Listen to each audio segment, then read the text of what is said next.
बिस्मिल्लाहिर्रहमानिर्रहीम। अस्सलाम वालेकुम वीवर्स, उम्मीद है आप बिल्कुल खैर खैरियत से होंगे। आज दाल माश की एक ज़बरदस्त रेसिपी आपके लिए लेकर हाजिर हुए हैं। उम्मीद करते हैं ये रेसिपी इंशाल्लाह आपको बहुत ज़्यादा पसंद आने वाली है। एक पाव दाल माश ली है, 5 घंटे के लिए हमने इसको खुले पानी के अंदर भिगो के रख दिया है। 5 घंटे के बाद दाल माश को उबाल लेते हैं। यहाँ पे एक कढ़ाई ली है, उसके अंदर हमने दाल माश को शामिल कर देना है। ये वाली दाल पकाने से पहले उबालना ज़रूरी होता है। इसको उबालने का तरीका भी आप इसी वीडियो में देखेंगे। यहाँ पे हम कढ़ाई के अंदर सारी दाल माश शामिल कर देंगे जो भी हमने भिगो के रखी हुई थी। आप देख सकते हैं कि दाल माश इस टाइम अच्छी खासी फूल चुकी है और बिल्कुल साफ़ सुथरी है। अब आप पानी इसमें शामिल कर देते हैं।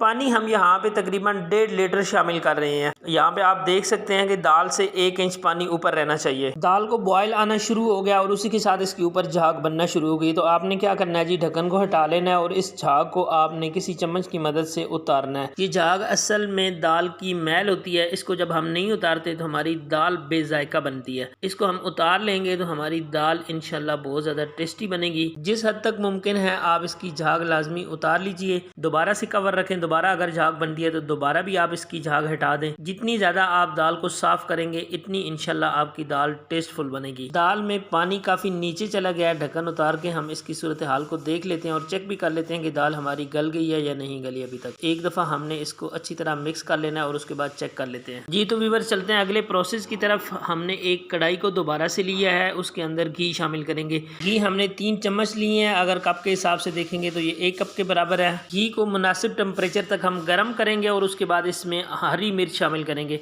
1 अदद हरी मिर्च को बारीक चॉप करके शामिल कर दिया है। सिर्फ और सिर्फ आपने इसको 1 मिनट के लिए इसके अंदर पकाना है। हरी मिर्च को जब हम घी के अंदर फ्राई करते हैं तो वो एक तरह से तड़के का काम करती है। तो आपका तड़का तो शुरू में ही तैयार हो जाएगा। तो इसमें अब हम शामिल करेंगे कुछ खड़े मसाले। 1 टीस्पून जीरा हमने इसके अंदर शामिल कर दिया है। साबुत जीरा है ये। काली मिर्च है, 12 से 15 दाने हमने इसके अंदर शामिल कर दिए हैं। जल्दी जल्दी से ये मसाले हम शामिल कर लेते हैं। लौंग है 4 से 5 अदद, ये आपने इसके अंदर शामिल कर देने हैं। जलवतरी के 2 छोटे छोटे टुकड़े इसके अंदर हमने डाल दिए हैं। ये आपने लाजमी शामिल करना है। इससे बहुत ही अच्छा टेस्ट निकल के आता है दाल के अंदर। 30 सेकेंड यानी आधे मिनट के लिए आपने जस्ट इनको क्रैकल करना है और उसमें शामिल कर देने हैं प्याज। 1 अदद प्याज हमने इसके अंदर जस्ट लिया है, बारीक चॉप करके आपने इसके अंदर शामिल करना है। प्याज को हम फुल फ्राई करेंगे। जब इसके ऊपर गोल्डन कलर आ जाएगा तब तक, तो गोल्डन कलर आने तक मैं इसको फ्राई करता हूँ। और आप लोगों से हमेशा की तरह रिक्वेस्ट करता हूँ कि अगर आप चैनल पर पहली बार हैं तो चैनल को सब्सक्राइब कर लीजिए। साथ में लगे हुए बेल के आइकन को जरूर प्रेस कर लिया करें ताकि तमाम अपडेट्स आप तक सबसे पहले पहुंच सकें। प्याजों के ऊपर गोल्डन कलर आ गया जी। अब हम शामिल कर देते हैं अदरक लहसुन का फ्रेश कूटा हुआ पेस्ट है। ये 1 टेबल स्पून हमने इसके अंदर शामिल कर दिया है।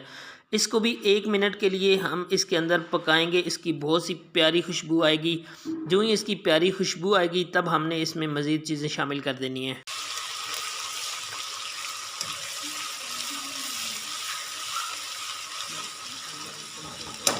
प्यारी सी खुशबू उठना शुरू हो गई है जी। अब हमने टमाटरों को पीस के इसके अंदर शामिल किया है। 2 अदद टमाटरों में 1 कप पानी शामिल करके इसको पीसा है, जिस वजह से ये थोड़ा ज़्यादा पतला हो गया है। लेकिन परेशान होने की ज़रूरत नहीं है, हम इसको पकाएंगे तो ये बिल्कुल परफेक्ट हो जाएगा। 4 से 5 मिनट के लिए हमने इसको पकाया जी। तो आप देख सकते हैं कि पानी बिल्कुल ड्राई हो चुका है और हमारा मसाला ऑलमोस्ट बनकर रेडी हो चुका है। ऑयल इसने सेपरेट करना शुरू कर दिया। अब इसमें मसाले शामिल करेंगे। चिली फ्लेक्स 1 चम्मच हमने इसके अंदर डाल दिया है। धनिया पाउडर है, ये भी 1 चम्मच आपने इसके अंदर शामिल कर देना है। हल्दी है 1/2 टीस्पून आपने इसके अंदर शामिल करनी है। नमक है 1/2 टीस्पून हम यहाँ पे शामिल कर रहे हैं। आप बाद में चेक भी कर सकते हैं और अपने टेस्ट के हिसाब से कम ज़्यादा भी रख सकते हैं। तमाम मसालों को हम अच्छी तरह पकाएंगे। मसाला पकाने में आपने कंप्रोमाइज़ नहीं करना होता, आपने मसाले को बहुत अच्छी तरह भुनना होता है।